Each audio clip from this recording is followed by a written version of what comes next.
कहानी की शुरुआत कई साल पहले के समय से होती है, जब हसमुख नाम का एक व्यक्ति अपने मित्र पूरन के घर उसे नए घर के गृह प्रवेश का निमंत्रण देने आता है। लेकिन वो एक अजीब शर्त रखता है कि पूरन केवल अपनी छोटी बेटी अक्षिता को साथ लाए। पूरे गांव का मानना था कि अक्षिता साक्षात लक्ष्मी का रूप है। उसके कदम जहां भी पड़ते वहां सुख समृद्धि और धन की वर्षा होने लगती थी।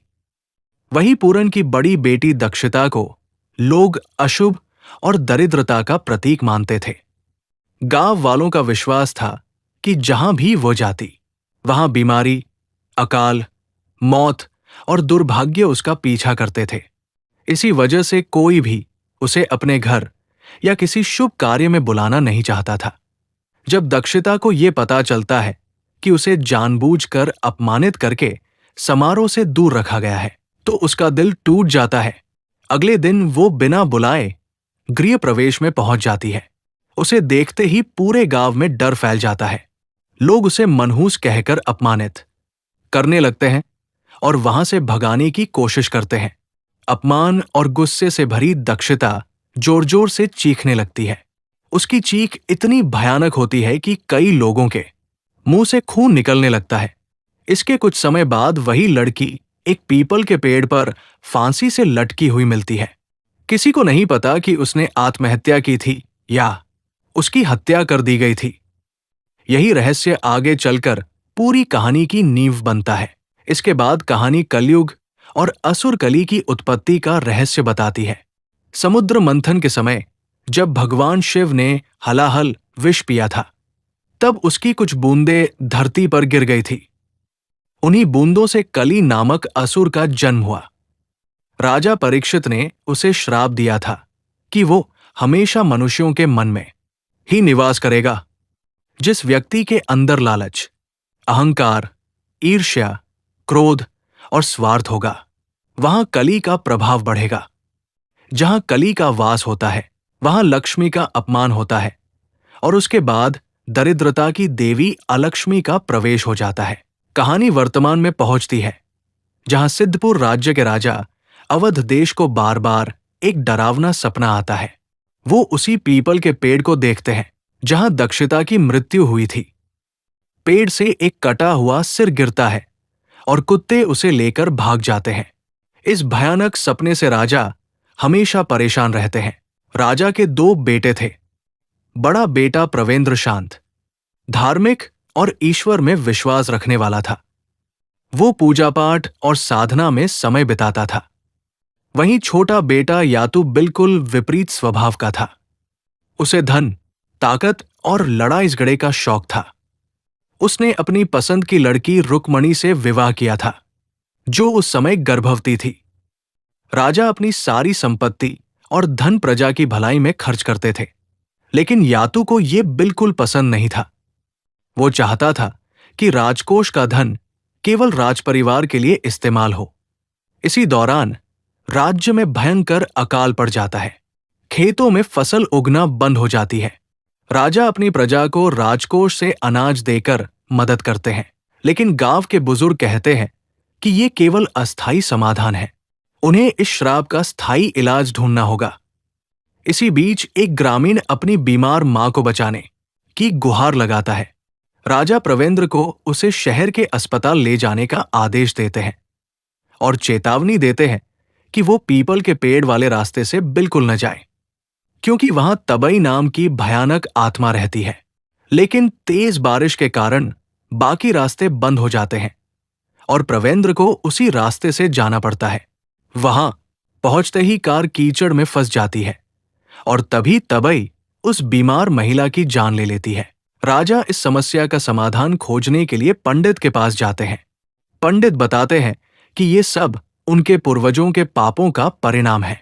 इस श्राप को पूरी तरह मिटाना आसान नहीं है, लेकिन यदि पूरे गांव के लोग मिलकर पीपल के पेड़ की पूजा करें और काल भैरव की आराधना करें, तो तबई की शक्ति धीरे धीरे कमजोर हो सकती है। साथ ही अंत में एक विशेष अनुष्ठान भी करना होगा। राजा लोगों की भलाई के लिए एक मुफ्त अस्पताल बनवाते हैं और शहर से डॉक्टर बुलाकर गांव में रहने की व्यवस्था करते हैं। लेकिन लालची यातू को ये सब पसंद नहीं आता। इसी दौरान एक रहस्यमयी शक्ति उसे तालाब के पास छिपे हुए एक पुराने बक्से तक ले जाती है। उस बक्से में अनगिनत सोना और गहने छिपे होते हैं। राजा पीपल के पेड़ के पास नया महल बनवाकर रोज पूजा करने लगते हैं, लेकिन यातू कभी उस पूजा में शामिल नहीं होता। कुछ समय बाद राजा की अचानक हार्ट अटैक से मृत्यु हो जाती है, लेकिन असल में ये तबई की ही चाल होती है। राजा के मरने के बाद यातू बार बार उसी रहस्यमयी खजाने की ओर आकर्षित होने लगता है। वही प्रवेंद्र को भी अपने पिता जैसे डरावने सपने आने लगते हैं। उसकी मां उसे बताती है कि उनके परिवार का ये खजाना श्रापित है। कई पीढ़ियां इसी लालच के कारण बर्बाद हो चुकी है, इसलिए उनके दादा और पुराने पंडित ने उस खजाने को बंद करके छिपा दिया था। प्रवेंद्र अपने पिता की तरह लोगों की सेवा करना शुरू करता है।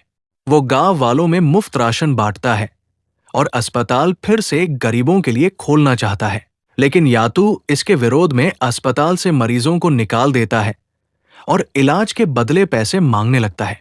इसी दौरान प्रवेंद्र को पीपल के पेड़ के पास छोटी बच्ची अक्षता दिखाई देती है। वो उसे एक दिव्य फूल देती है। उस फूल के रस से एक बीमार बच्चा ठीक हो जाता है। ये चमत्कार देखकर पूरे गांव का विश्वास लौट आता है और लोग दोबारा पीपल के पेड़ की पूजा करने लगते हैं। दूसरी ओर लालच में अंधा हो चुका यातू आखिरकार उस श्रापित बक्से को खोल लेता है। अंदर मौजूद सोने का मुकुट पहनते ही वो पूरी तरह तबई और असुर कली के प्रभाव में आ जाता है। वो अपनी पत्नी को भी उसी खजाने की अंगूठी पहना देता है, जिससे उसके शरीर में धीरे धीरे श्राप फैलने लगता है। वो घर के दरवाजे पर लगी सुरक्षा भी हटा देता है और तबई पहली बार महल के अंदर प्रवेश कर जाती है।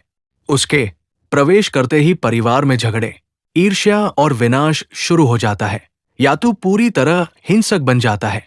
वो अपने भाई प्रवेंद्र से लड़ने लगता है, अस्पताल बंद कर देता है और गांव वालों के लिए रखा अनाज भी जला देता है। उसकी पत्नी रुक्मणी श्रापित अंगूठी के कारण धीरे धीरे बीमार होने लगती है। प्रवेंद्र समझ जाता है कि इस विनाश के पीछे केवल लालच नहीं, बल्कि कोई पुराना श्राप छिपा है। तब पंडित उसे पूरा इतिहास बताते हैं।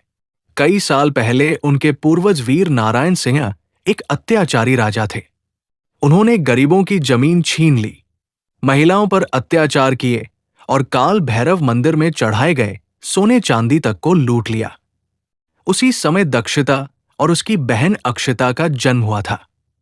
पंडित ने पहले ही भविष्यवाणी की थी कि दक्षिता अलक्ष्मी नक्षत्र में पैदा हुई है, जबकि अक्षिता लक्ष्मी का स्वरूप है।